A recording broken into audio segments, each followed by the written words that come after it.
problem.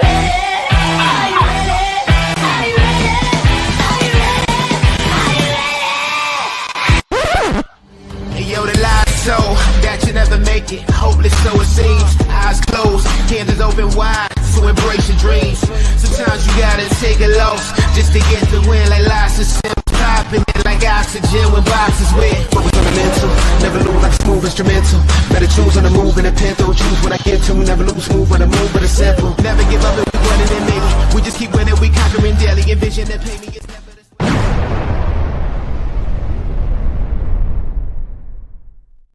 Too late to stop this train. Welcome in Tuesday night, as always, Divots and Pivots. I'm Andrew LeDuc, always joined by Bud Copeland, the chief of morale, and we are coming fresh off the U.S. Open, ready to recap that and ready to dive into the Travelers Championship. But let's be honest, we're talking mostly U.S. Open because there's a lot to talk about coming off of this hellish but fantastic, amazing, awesome week that we had there in Oakmont. As first and foremost, as always, thank you to Acorn Hills. The show is always sponsored by Acorn Hills, acornhillscode.com. Get over there. Use the discount code TBFY15 at your purchase for your 15% off. But as always, is rocking the Acorn Hills hat.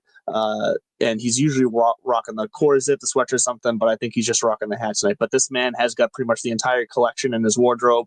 He loves to wear it. It's comfortable from the stuff I have. I also love it. So get over there, help Nate and the boys out. They're changing the world, they're changing the environment, and they're changing the way that we dress on the golf course. Bud, how are you doing tonight as we come off what was, I'd say, an epic week in Oakmont? Oh, 100%. For the record, I'm wearing an Estes Park Golf from Colorado. I'm wearing a hoodie from there. And no, I'm not fully up to date. Acorn Hills dropped their summer line June 2nd. I've had some things going on with the move. I'm a little behind on stuff. So let's start there. This is the farewell episode to Witch City Studios because after tonight, I'm going to take a little bit of a hiatus until the Open Championship. Thank you very much, Andrew, for understanding. We're closing on a house. We're selling a house. We're buying a house. We're moving all in the next couple of weeks, but we will be settled for breakfast at the Open in the meantime. And I got to get that order into to Nate for the summer gear because he's always been there for us since the beginning. The U.S. Open. We are going to get there. I think we decided we might start with a little bit of Happy Father's Day and talk about our respective Father's Day. But even before we get there, I want to kind of look at this day in sports history because I always find that fascinating. Today is what? Tuesday, June 17th. June 17th. Thank you. June 17th. All right. So I was just curious, what has happened on this day in sports history related to golf? So 1901 U.S. Open men's golf. So a U.S. Open Myopia Hunt Golf Club right here in good old Massachusetts. People forget Myopia hosted 4 U.S. Opens in the early days. All right, 1927 on this day, speaking of Oakmont, U.S. Open, American-based Scotsman Tommy Armour defeats Harry Cooper by 3 strokes, 18-hole playoff to win the first. So a U.S. Open at Oakmont was decided today in 1927. Let's skip ahead to 1961, U.S. Open men's golf, Oakland Hills, Gene Littler. And then let's keep going down the line. Hey, what do you know? 1962, U.S. Open men's golf, Oakmont, Jack Nicklaus wins his first major title by 3 strokes. Good for you. Where else we got? There's another one. What do you know? 1973, on this day, Oakmont, once again, Johnny Miller, final round 63. So today's the day, by the way, he fired the final round 63, which rumor has it off the USGA and made them go ham and cheese with Winged Foot the next year. If you're a fan of history, there was the massacre at Winged Foot, I think +7 winning score, and it was a response to John. But here's the thing: they made it about as hard as humanly effing possible this week. But on this day, adjusting at, they always, if you score even a little bit too well, they're like, screw you next year. We're gonna put you in the grave.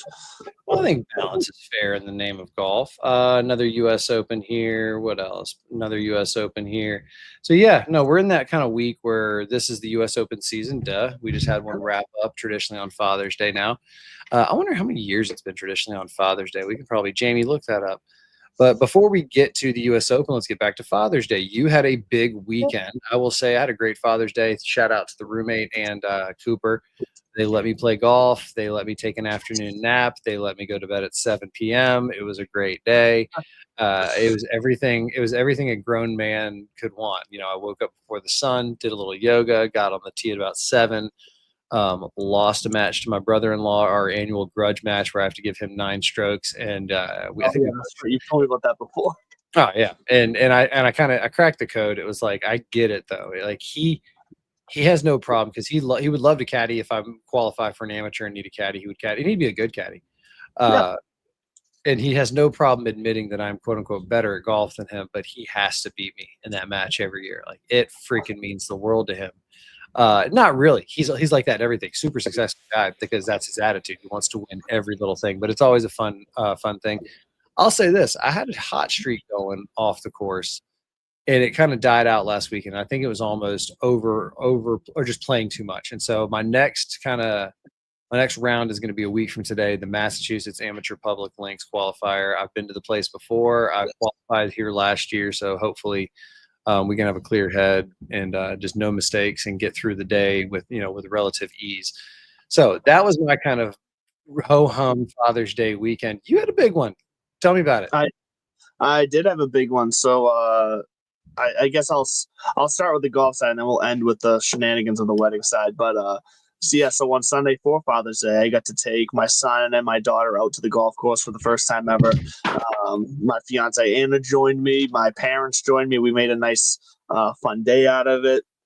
And yes, when we showed up to the course, and to be fair, now when I booked the tee time, I put in the notes, "Hey, heads up, guys. Me and my father are playing, and my son, who's 6 years old, his first time ever, is playing. And then my mother, fiance, and daughter are just going to be riding along to watch and be with us. We'll need 3 carts. We will pay for the car." I basically gave them the rundown. So I know this is out of the norm. I know this is probably going to be a headache. I'm sorry, but this is just what we're looking to do. Put it all in the notes. Do you think they read the notes? Of course not. Absolutely not, because when we showed up at the desk and I told them what we were doing, the guy looked at me like I had 10 heads, and then the other older guy next to him, the pro, was like, "You guys are gonna have to buddy up. We'll only allow 2 carts out per group." And then the other guy was like, "Well, they can pay for the cars." I was like, "Yeah, we plan, just read the damn notes." But whatever, it was a good day. I'll tell you what, I'll get to my game after though. My son's game, like I said, 6 years old, his first time on a course. He's been shooting around in the front yard with the clubs I got him. He was for most of we only played 9 for like the first 6 holes or so off the tee. This course had a nice setup where they had the family tee, so they had a separate tee box set up just at the start of each fairway. Yeah. So it was perfect for him. You didn't have to worry about losing balls. It was great. He was hitting them straight, but they were rolling on the ground, whatever. His last couple tee shots, though, he finally put them up in the air straight, like 50 yards. Yeah. And I was like, hey, I was pumped. He was pumped. It was fantastic. The whole family was pumped. So I loved that. And then after that, I'd let him, join me up whenever I'd get up close to the green in the approach, let him kind of chip it on, putt around, have some fun out. My daughter came out, grabbed a club or 2 and did the same. And they were just having a blast out there. It was fantastic. So I'd say an overall first good experience for the young ones. I will say this as well. Nothing will humble you more than playing golf with a 6-year-old with a positive outlook on life.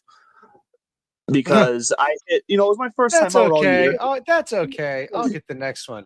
That's okay. I'm just going to try again. Oh, yeah, dude. It's pre-hormones, internet, pre-jaded. It's pure. Yeah, hold on to that shit. But it wasn't about their own shots. It was about my shots. That's what I'm saying. They don't know any better. Which was good to hear, though, because I will say it was my first time out all year, so it was a little bit rusty with some things, but I did play overall pretty good. I'll get to that here in a minute, but I did, of course, have a couple, rusty shots, and I'd be like, "Oh man," or something, get in the cart, and my sweet, sweet son, "Hey, Dad, okay, Dad. That's okay. It's, what? It's not like we're playing for a tournament. This is just for fun. We're not trying to win. It's okay. You did great." And I'm like, I want to keep, you're missing the part of this, son, where I like sometimes being frustrated in golf, but right now you're being so damn sweet that I love it, and you're bringing my attitude up, and thank you for that, because he humbled me and made me remember that, yeah, I'm just going out there to enjoy. I'm not going to be pro. I'm not even going to be to your status, but I'm trying to play on amateur events and things like that. Like, you just got to get out there. You're going to hit some bad shots. You're going to hit some good shots, and that's just the way it is. Now, I will say, hit the ball off the tee, fan-freaking-tastic all day. Scrambled out of the rough, fan-freaking-tastic all day. Hit my irons from the fairway, fan-freaking-tastic all day. You know what I sucked at? I 3-putted every hole. And I couldn't get off the tee in the par threes. To the 2 par threes we played, I shanked them right, shanked them left, and I think I took an 8 on one par 3 and a 6 on another, and it was just like, I know it killed. That's what I shot a 52 through 9, and it was mainly because of those 2 holes. Let's be honest. So that was, the putting was awful, but like you said, with your own tournaments recently, the putting will come around eventually. I'm super happy with my iron play. My ball striking was pretty damn good. I had a few shots. One shot I was on the upslope of a hill in the rough with like longer, kind of almost like fescue grass.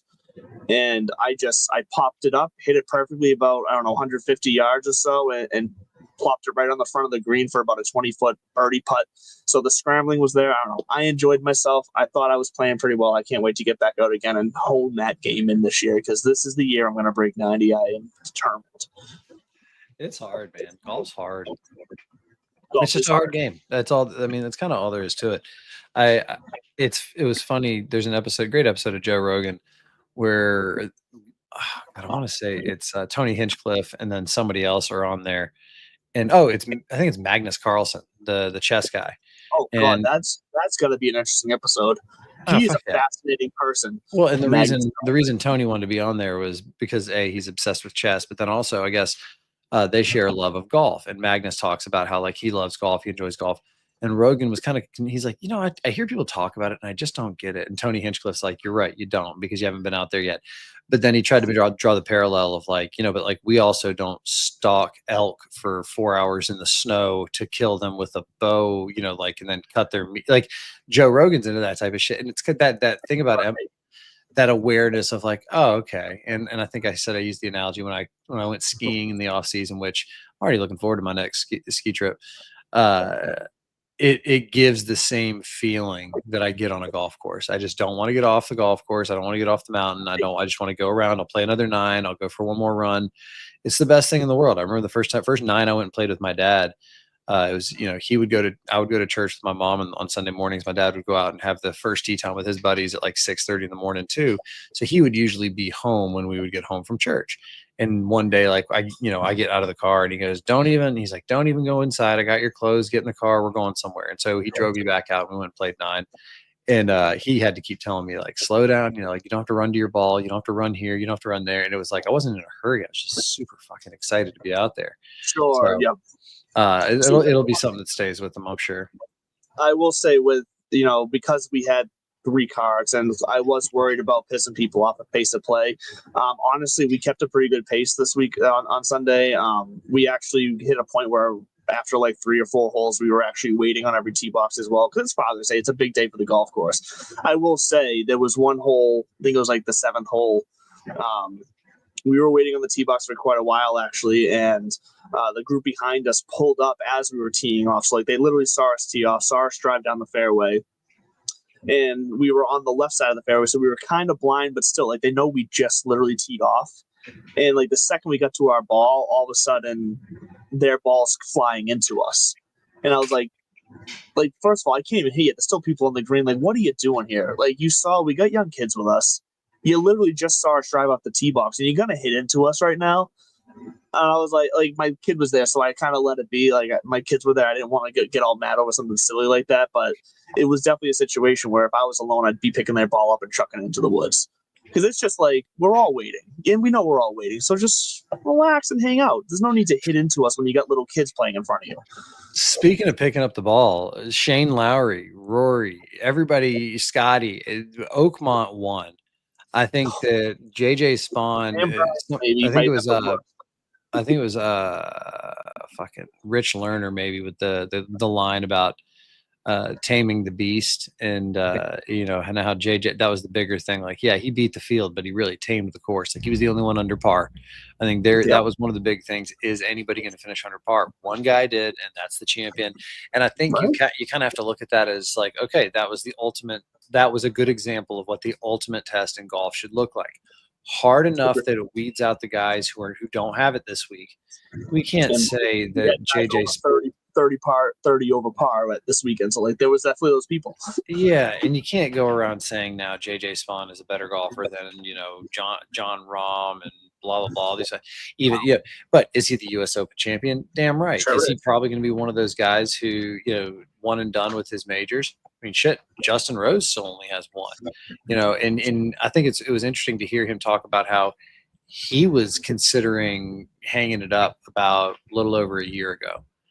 He said, he got into the 24 season by the skin of his teeth. It wasn't going well.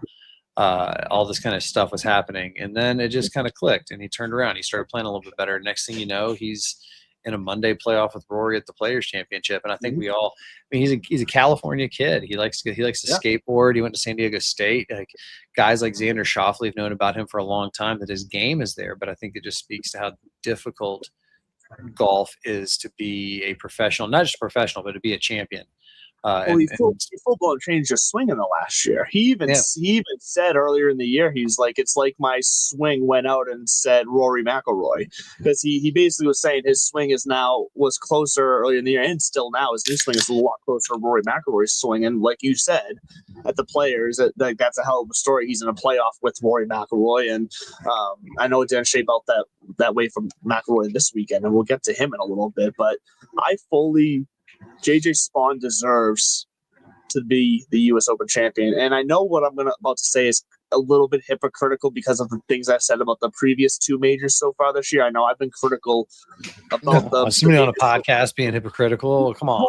I know, but I'm at least calling it out. But I know I've been critical of the first two majors this year, saying that it feels like no one grabbed it and won it, but just survived and held on to it kind of thing. And we didn't see like a final round like to blow us away for a win. You can technically say the same thing about JJ Spaun just surviving this week, but in this week, when the course was the leading star of the week, that was the goal. Surviving was the goal, like you said. So that's why this week, to survive to win the U.S. Open is exactly what needed to be done. And I give JJ Spaun all the credit. He's fully deserving of that. And when I say survive, if you didn't watch his front nine, the way he survived, what was he, like 5 over par through 7 holes or something like that to start his Sunday off? He was 5 over through 6. And if you watched it, though, he was getting the most horrendous breaks that you could get on the golf course, ending up bouncing off a rake and into a shit lie.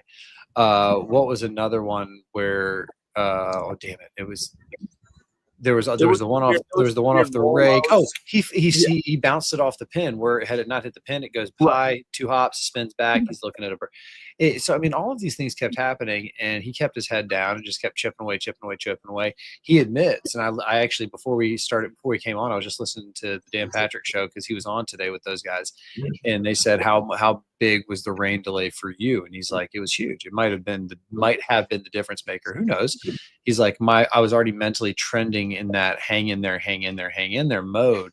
But to get it from everybody, my team being like, listen, 4 back with 10 to play. If it was the Rory McIlroy. You would have taken this on Monday if somebody told you this, because especially at the U.S. Open, he said what you said. The goal is just to survive. He goes 4 back with 10 to play. That's nothing.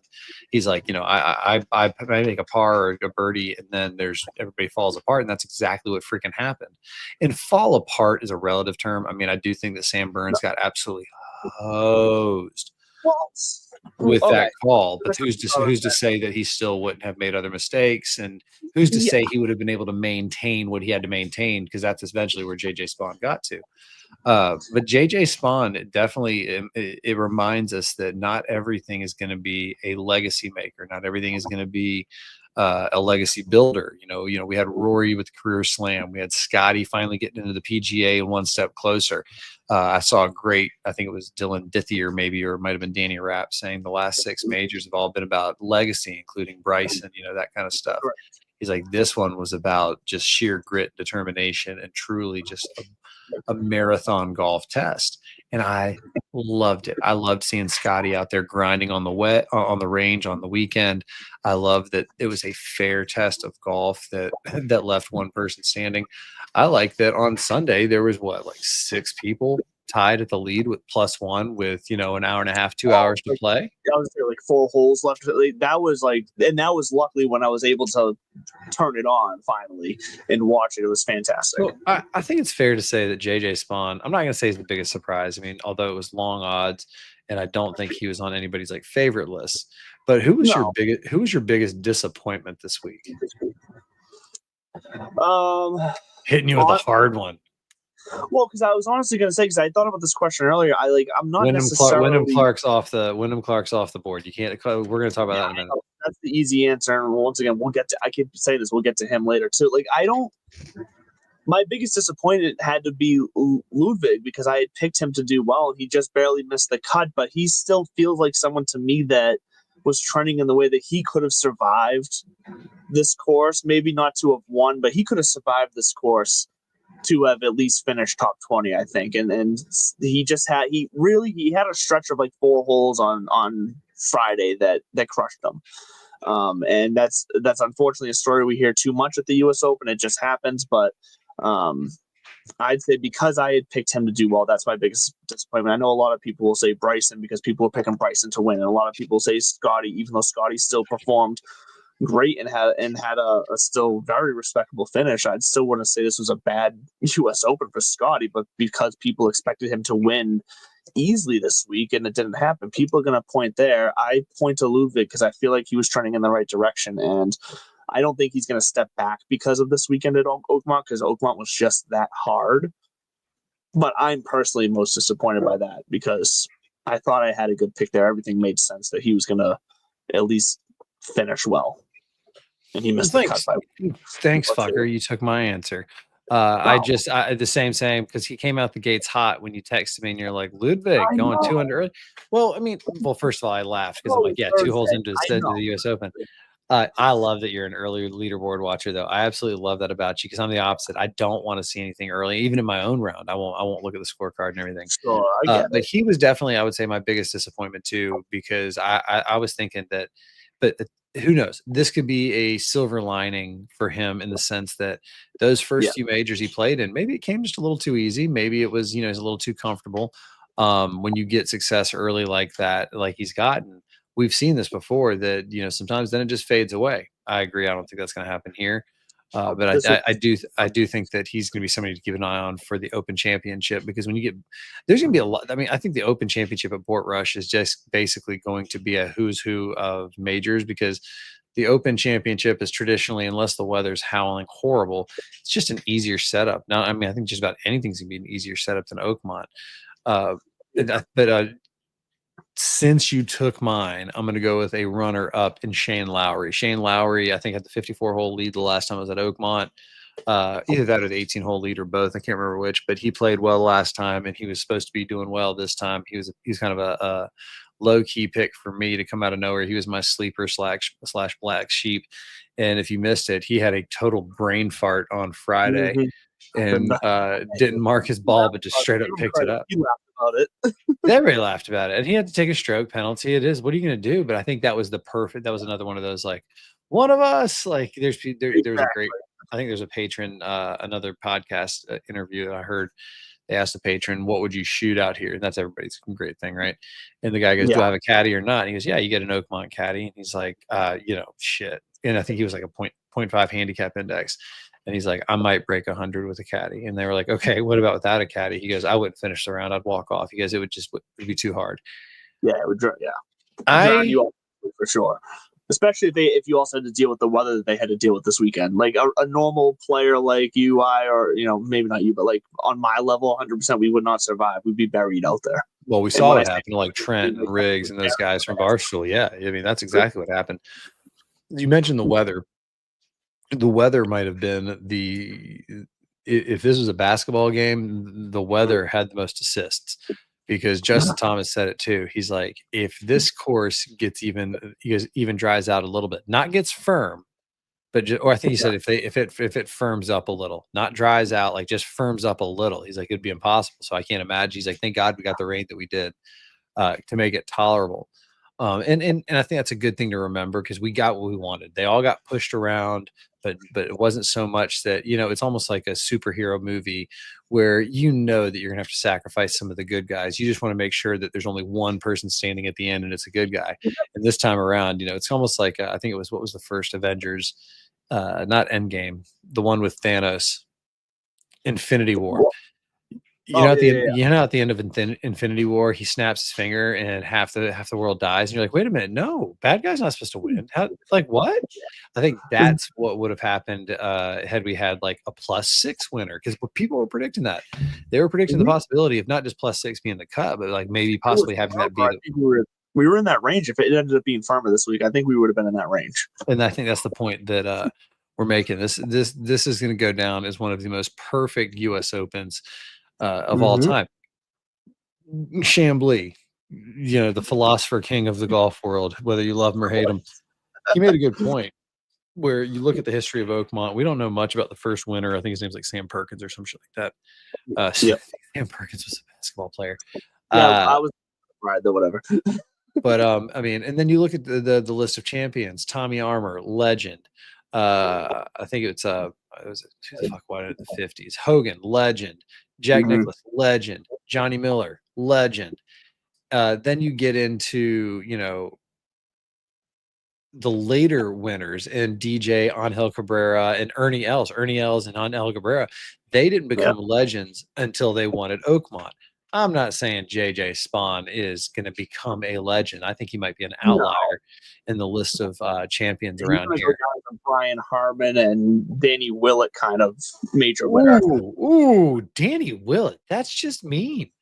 That is and all I mean by that is that, like you said, like a one-time wonder major winner.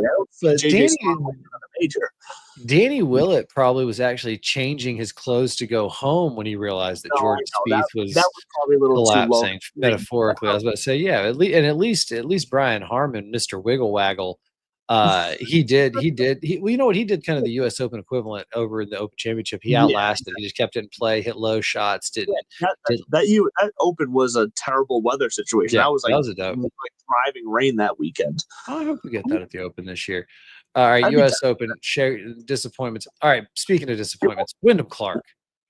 Yeah, so let's get to Wyndham Clark, man. I want to touch on Sam Burns a little bit because, you know, that just goes with my reoccurring thought on him the last couple of weeks. But yes, Wyndham Clark, if you missed this, it came out after the fact of pictures of damage he had done to the Oakmont lockers.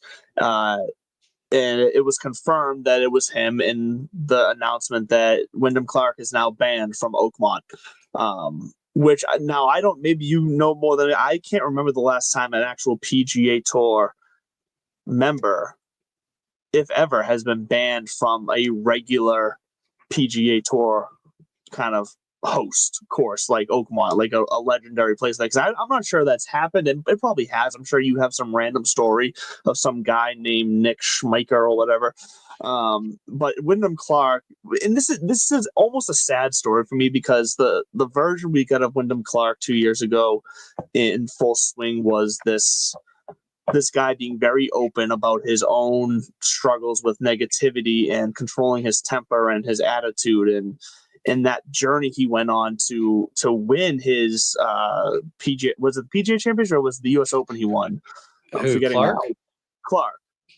LACC Open. U.S. Open. Oh, yeah. So leading up to that, the whole story in that full swing 2 years ago was him conquering those demons, finding that calmness in himself, and really controlling his attitude and his emotions, and putting that towards golf. And obviously, Oakmont this weekend was a different animal, and he obviously regressed for this. Honestly, it was probably just for the one day. Let's be honest, there was a lot of mad guys this weekend, and Graham McDowell even came out publicly and said that's not the worst damage he's seen at Oakmont. And then he had to actually say, I don't know if you saw it, but McDowell actually stepped it back today on social media and said, to be clear, I wasn't condoning. I know. Hey, he was making an honest observation of like, that's probably pretty shocking to people if you're not around this often. But if you're in these locker rooms day in and day out. Yeah. And unfortunately, in today's day and age, where those pictures made it around because of what social media is now, like Oakmont probably felt like they had no choice but to kind of make it a little bit of a. I don't think they banned him. I saw that they did. I think I've seen the growing. I think I've seen, and I'm not trying to call you out or bust your balls, but I just searched for it and see if you can pull it up, because here's my take on it. They're not going to ban him. They're not going to ban him. He's going to pay for the damages. He's going to kiss the relevant rings. Let's see here. Hey Siri, when's the next U.S. Open at Oakmont?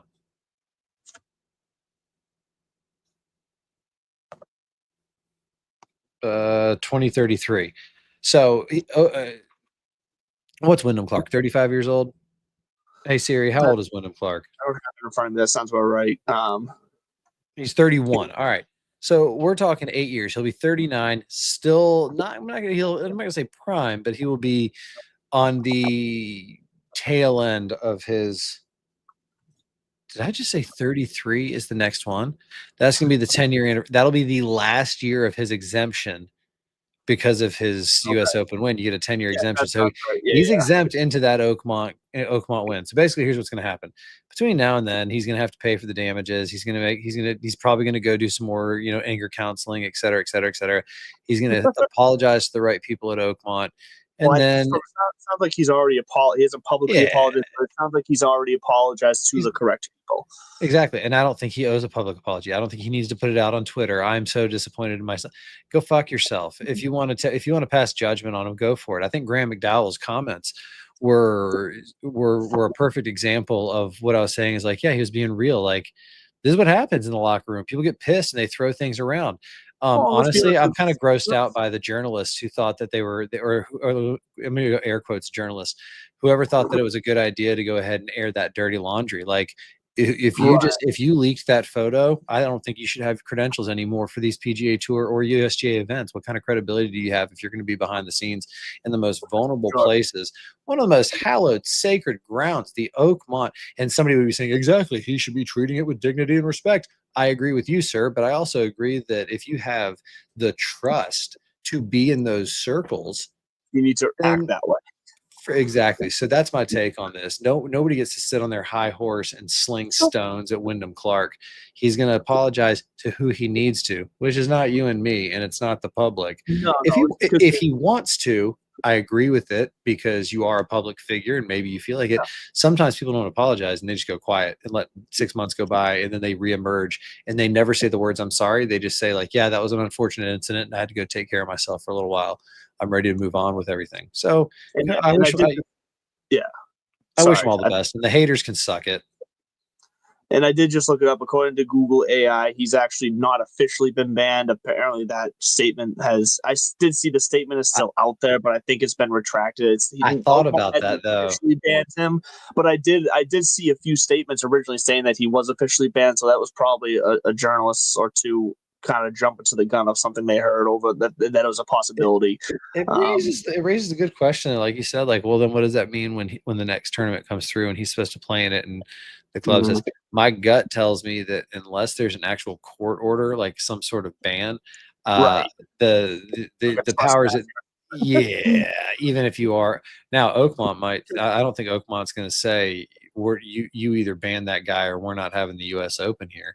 I don't think they'd be willing to go that far. And that's why it's funny. It's like, who has the leverage here? Because if the USGA just says, okay, we'll just take this US Open and go to one of these other 50 courses that could probably host it and would be willing to kind of flip it around, or we'll go back to Torrey Pines for an unexpected stop, that kind of shit.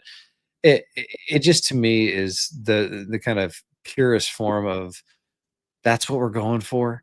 Like we're such small, simple creatures that we want to go shit on a guy who had a tantrum in the locker room. And I'm not going to bag on Wyndham Clark. He won the U.S. Open. He won this tournament 2 years ago, and he got his ass handed to him publicly, on the biggest stage. So yeah, he was upset. He lashed out. He beat up the lockers. Again, not condoning it. I understand it. I've lost my cool before. See, but this is something that we do see in other sports and hear about all the time. But we also know that it happens a lot more in other sports that we don't hear about because we've also heard stories like years down the road of it happening. Podcasts have been a wonderful thing for old sports stories to come out. Right. And I'll say, and baseball is a good example because when they're in the dugout, cameras can see right in. We see a lot more of it in baseball. Like, we've all seen it when the pitcher comes off the mound after a bad inning, he chucks his glove at the wall, grabs the water pitcher and throws it and throws some bat, whatever. Like, we've seen that. And honestly, people look the other way all the time when they see those clips and go, oh, he's just passionate and he's really mad at himself and he's going to come back and be throwing fire because he's that passionate. Like, I agree that this kind of falls. Like, once again, I don't condone what Wyndham Clark did because I do think you need to conduct yourself and control yourself a bit more than taking it out. And when you're a professional like that in a place like that, but I think the onus does fall more on the journalists here that leaked those photos out because I know it's simply for clickbait. That's what that is. They wanted to get the in your face shock story there, and that's what that comes down to. The other story that we're hearing that I think has gotten a little out of control is people saying that Sam Burns got robbed of the U.S. Open because of the inability to take temporary relief because of the standing water on the fairway that his ball was in because of the rain they just had during the rain delay.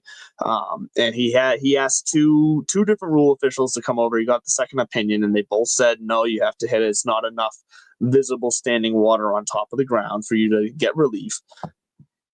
And that's the rule. Like, that's why those rule officials are there. If one contradicts the other, then we have a story. But two different rule officials said that it wasn't enough. And I'm sorry, that's the game. And people are saying that he got robbed. And I can't say, if this was Sam Burns, who's been on a heater, and I had full belief that he was going to be able to like pull this out of him over the last 3-4 holes that he was heading into, then maybe we have a story. But this is Sam Burns, the same Sam Burns for the last 2 or 3 weeks that I've been saying is borderline choke artist right now. And I think that just would have, because we even saw it hit. So he obviously didn't hit the greatest shot from the wet lie he had, understandably, but that's golf. Everybody was dealing with the conditions. But then his next shot out of the rough, just off the green, he chunked it 2 feet in front of him, and he basically wasted a stroke there. So I know everyone's saying he had the momentum going into that shot, and that took the momentum all out of him. I'm sorry, if you're going to be the U.S. Open champion, and you're going to let one decision by two rules officials get in your head and kill your momentum, you weren't destined to be the U.S. Open champion. Because J.J. Spaun went out there and had an entire front nine that he could blame himself for sucking on, and he could have hung it up. And he went out there and grabbed the bull by the horns and won the U.S. Open. So, no, I'm sorry. Sam Burns did not have the U.S. Open stolen by him by the PGA Tour officials. He went out there, and once again, the pattern we are seeing, choked on his own saliva. Damn, dude. And I like Sam Burns. He doesn't sound like I do. I like Sam Burns, but he is not a Sunday player right now. And it's something to be talked about because he's someone that you should not bet in majors right now, or at least not on Sundays. If you want to bet him third round lead or whatever like that to make the cut, those are great bets probably. But when he gets around to Sunday, he folds like an origami swan. I don't think I don't think you can say it's why he didn't win the U.S. Open, but yeah, he got hosed. It was a shitty call. Even both of the rules officials missed the call. It's not like I mean, we can sit here and agree or disagree. I think they missed the call. There was standing water. They didn't give him relief, so whatever. I heard somebody tried to explain it that it's because it was I'm not convinced it was any different than anywhere within like a 10-foot radius of him on the fairway. Like, what was he going to be looking for relief? Like, to bring it out 10, 15 feet into the middle of the fairway? Nearest foot. That's why it's defined as nearest point of relief. Nearest point. It doesn't put a limit on it. It just says nearest point of relief. No matter what, he was going to be in standing water on that fairway. That was the conditions. No. I mean, at some point you're going to have a drier spot than where it is. It's not like they're playing in a swamp out there. It's also very well maintained. So I think they blew the call first of all, to say, and then I think that affected him. He's not a choke artist. I mean that's a heavy nut to swallow, and to compare it to the front nine of JJ Spaun is not fair either, because JJ Spaun also had a 1 hour rain delay to kind of get over it, take a shower, change his clothes, relax. everything. He got Sam Burns. It's an unfortunate break. I'm not like playing a violin for him or saying, everybody should feel bad for him. But it's just kind of how the game went. I don't know. I don't think it's fair to say he's a choke artist. Like it's just one of those things. 156 guys, and that was even the 156 out of the 10,500 who applied to get in this thing.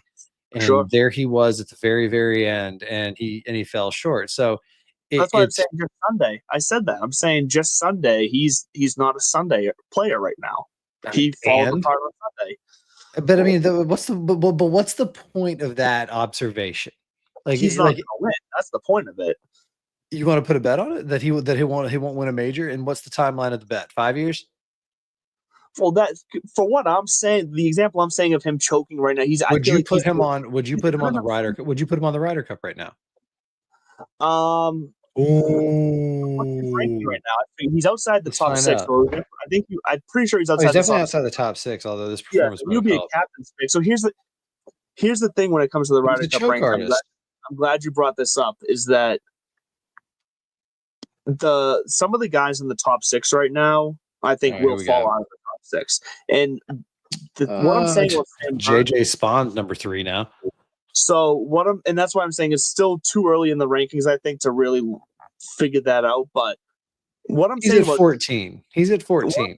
What I'm saying about Sam Burns right now is that this is just a season he's in. Like, he's obviously, I don't think he's a career choke artist, but right now, from what we've seen this year, this is now the 3rd tournament where he's had a chance to win it. Like, not just a outside chance, a legitimate chance to win a tournament on Sunday, that he's either fallen apart with some sort of lapse of judgment in a playoff. I'll bet you a bottle of wine that he wins before the end of the year, before the end of the FedEx Cup playoffs. Sam Burns will win. Yeah, a tournament.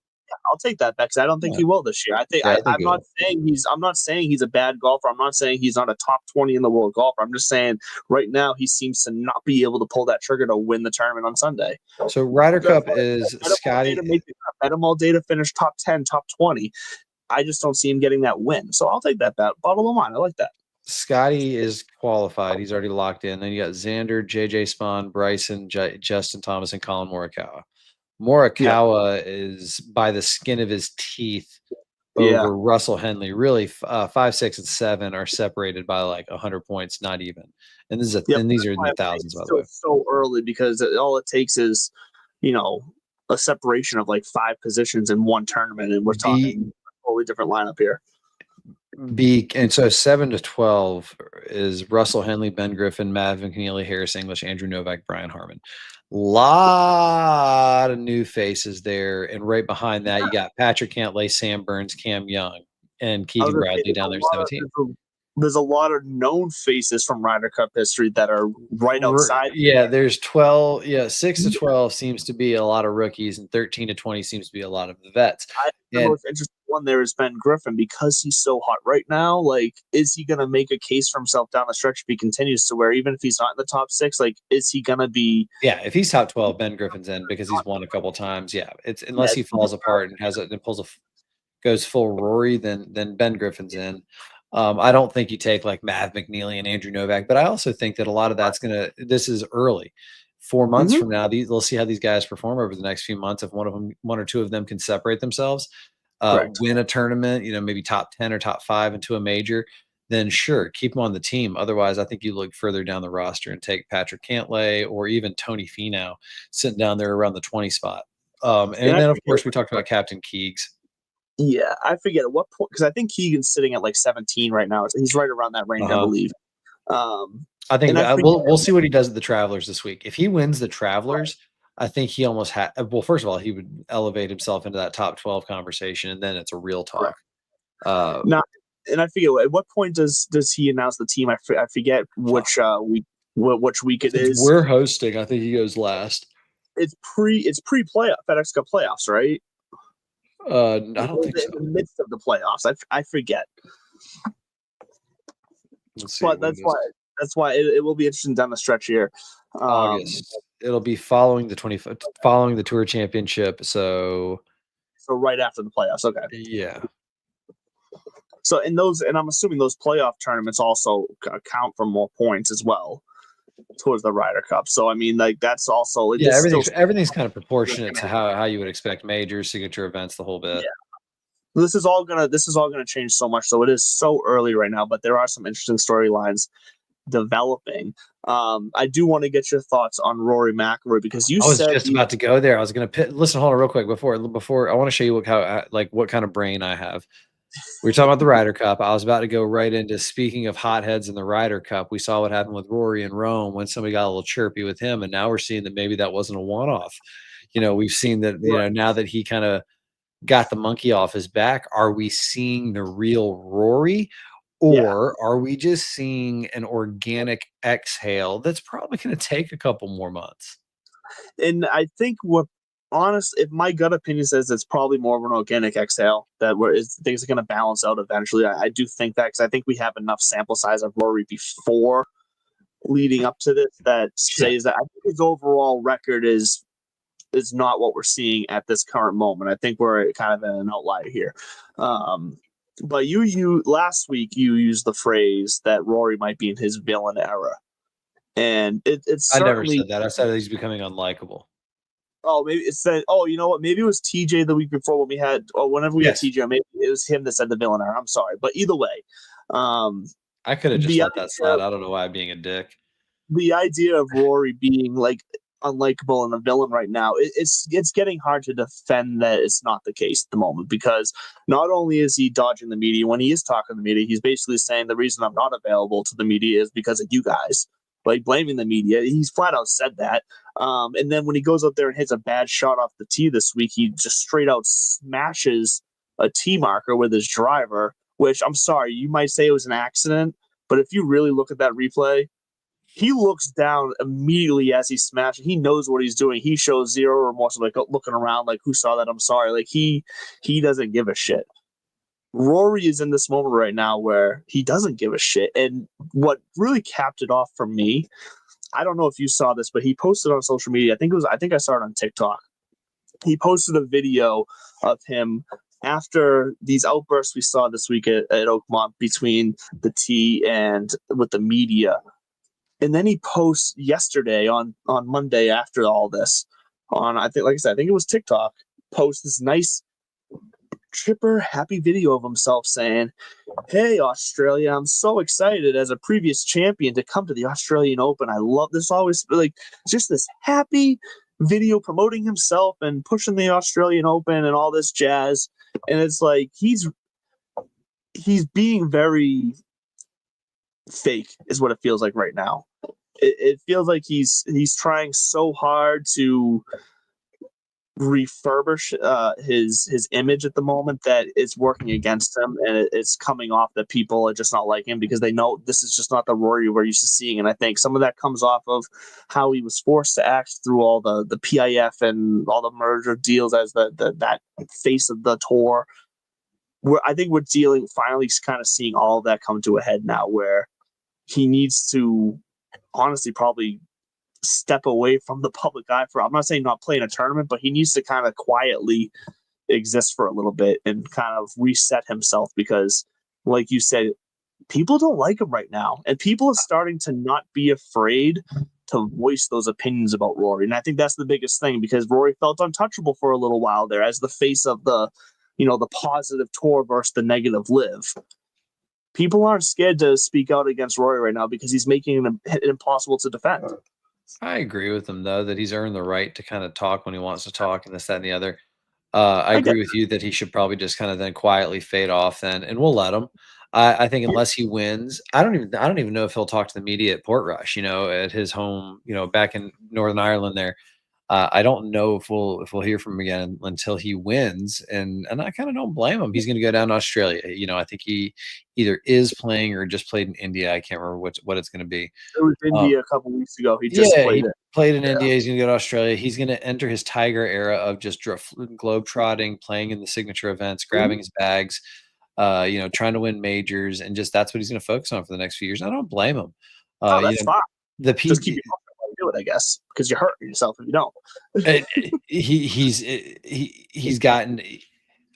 I agree with you. I agree with you, and I hope he doesn't go full Phil. He's having a Phil moment, Right. And it's like, don't go full fill. I don't think he's gonna go to live. Anybody who's like, oh, maybe this No, means he's gonna get tired. Fuck no. It's not going no. anywhere. He's just basically gonna be like, I don't have to sit there and garner goodwill with you people anymore. Like I should have. He's like kind of like I'm on scholarship, and if I don't want to talk, I should have the right not to talk. Like I'll let you know. And I agree with him. If you want it to be mandatory, be mandatory. Now let's welcome in the new CEO. The guy from the NFL Network Right. after the last 20 Brian, years, I forget his last name already, but I know his first name is Brian. and it's gonna be interesting to see because he was asked about I think about how all of this renewed spotlight with Rory did start with the live and how he was the almost sacrificial lamb out there, just roaring on behalf of the PGA Tour. Meanwhile, the PGA Tour was doing a backroom deal, and here we are a few years later, no deal and no dice. And when the new CEO was asked about the prospect of a deal, all he did was talk about how strong the tour is right now, what a great position the tour is, and what a great opportunity the tour has in front of him. He didn't answer. He didn't even address. He didn't even hint at like negotiations, like deal. Like, what do you even like? No, that's not even. I mean, and he did it under the guise of, well, obviously, I wasn't part of any of that stuff before. All I know is from what I can tell, doing my due diligence before I took the job, is that the tour is in a strong position. Because basically, what they were saying is there a deal for coexistence? And I think what he was kind of making was there is no coexistence. We exist. If they want to continue to have a league, I don't think we need to play a role in that one way or another. And I do think that the days of that, the days of live golf having leverage over a deal, there's no more deal. There's no deal happening at this point. The capital influx came from the sports group or the Fenway group or whoever that was, the conglomerate, including LeBron at Co. They got their 1.5 mil. We've got the new thing. They've sunset the title, I want to say, of commissioner or chairman. Sorry, chairman of the Jay Moynihan was the last chairman of the PGA Tour because he is now the CEO of. Yeah, he's now like the chairman CEO of PGA Tour Enterprises, which is the business entity. And this guy is going to run the tour, the operations of the tour. He's going to call balls and strikes. And I think it's just going to be under another title, CEO instead of commissioner. So, but I think that's very key because it coming at the same time as Moynihan resigning, as the way they put it. Well, of course, that's how it's planned. Yeah. Clearly shows that there's not it's because I know originally when they first came up with the PGA Tour Enterprises, it kind of was first thought that the enterprises would exist on the business side and the tour would still run like as a tour, kind of not separately but like parallel to each other. And I think this is now clear that now it's PGA Enterprises and Brian are going to now run both. I think it's clear with the timing of these announcements that the CEO is now the be all end all of the tour, just of the tour. Jay Moynihan is still the be all end all of PGA Tour Enterprises. He is still Jay Moynihan has sunset his role on the PGA Tour. I get that and he is now the big BSD of, because that's where they're trying to say like Yasser should get a seat like co-chairmanship on that. And they're like, no, those days are over. So Jay Moynihan's running again the big one, like the money side of it. And I think that's going to be the important one with like media rights and whatever. My understanding is this new CEO is going to be much more of just the tour and like operations. And certainly there's business and negotiations and shit that happen with it. But I look at it as the same way that Mike Wan took the LPGA Tour and kind of started elevating it throughout the middle 2000s and 2010s and the late 2010s. And then all of a sudden he's now over at the USGA. And he's going to be doing things for the next evolution, the next wave. And if you see who's the king of all sports in the United States right now, it's still football. Always going to be, 100% football. It is football. And that's where this guy comes from. You had a front seat and probably a huge role in all of this growth over the last 20 years in the NFL, the most popular sport. And we just poached that guy for our league, for our sport, to try to figure out what to do with all this big injection of capital and how we can put it to good use and, put on clean competitions that have integrity, but still growing the game. Yeah, it's going to be an interesting, new era because we're not getting some crusty insider from the golf world, no disrespect, who was just kind of the next lawyer sitting around. It was we need somebody who can really elevate this product in a way that hasn't been done since maybe Tim Fincham did with Tiger in the early 90s, the late 90s, early 2000s. So excited about Brian What's His Face, the new CEO of the PGA Tour, just because I know more about his background and like the stuff that, he's Harvard Business School, Brigham Young undergrad. He he started out really as kind of like a finance guy, CFO type. But then obviously if you get that brain in operations, if executive function and leadership are also in your arsenal, you're going to make a perfect CEO. So it's going to be fun to watch over the next 6 to 12 months, because there was Tiger, there was Adam Scott, there was all the players smiling right there. Here's our new leader. Well, and I think it's also important to differentiate here that this doesn't mean that PGA is going to be making a push to break into one of the big four sports in the U.S. as people call it, between the Major League Baseball and NFL and NHL and NBA. But what it means is that they're probably going to be able to successfully come to a new generation that both the players and the fans get to a place where they are happy with the evolvingness of the sport, basically. And what do you raise? You got a question, sir? No, I'm just updated. Originally, I think that was the pitch, but Jay Moynihan is not the BSD. That would be Joe Gorder. He's the chairman for both PGA Tour Inc. and PGA Tour Enterprises, Inc. being the tour, Enterprises being the business. Moynihan is part of the Tour Enterprises board, and both boards consist. Okay, so he's on the board, but he genuinely is stepping back from these leadership roles, which is fine. That's right. That's what I thought. I thought they were just like completely kind of moving him to the background now, because I think they've sunset his title of chairman and they've replaced it with CEO. Yeah. See, that's what I was on the PGA Tour. And okay, that's what I was originally thinking, and I think the PGA still recognizes that, like, to an extent, he's done some amazing things for the PGA Tour, that he knows what he's doing. He's not going anywhere. I think this was all part of the part. Yeah. You can't take that away from him, but I think there's also been a recognition that from a public standpoint, he's taken all the heat for them, and it's just gotten to a point that it's more beneficial to put somebody else in the firing line now, as the face of who's going to be in the public eye, and let him fall back now and make his help with the decisions behind the scenes. No different than if the NFL went through a similar evolution and Roger Goodell was the leader that got them the deal or whatever. Right. He would probably similarly surrender all leadership titles and just sit there with a board and a fat paycheck for the rest of his life. No one would ever know he was still there. Basically, is what he'd just sit there with his office and live life. No, but I think it's an exciting time for golf. The YouTube golf element, the new leadership. We just saw really that I think the USGA is hitting their stride. They've delivered on the last 2 US Opens with the Pinehurst showdown between Rory and Bryson, and then this survival, here at Oakmont, and then we've just got more Pinehurst and Oakmont and Oakland. We've got all of these great venues lined up, and Pebble Beach they're going back to. So with the nice rotation. There was a great question I want to ask you that I saw earlier, though, which is, did they make a mistake by moving the PGA to May? We have 3 of the 4 majors are done, and it's not even July. And so, do you think that we should move it back to August and just figure it out? Maybe they put it in like a 1-week break before the playoffs, but after the regular season they have the final major. And like the PGA says, we'll have 5 spots available to the top finishers. What do you think about punting this major and kind of balancing out the year? No, I actually think it's fine the way it's set up now with what they did, because I think with the way they've evolved the playoff structure now, I think that carries us through to whether it's a year of the President's Cup or the Ryder Cup, that carries us through to that. And obviously the Ryder Cup, this year, it's much easier to deal with the PGA being earlier now, because the Ryder Cup carries so much gravitas for the competitive and the fans and whatnot. I hate it when you're right.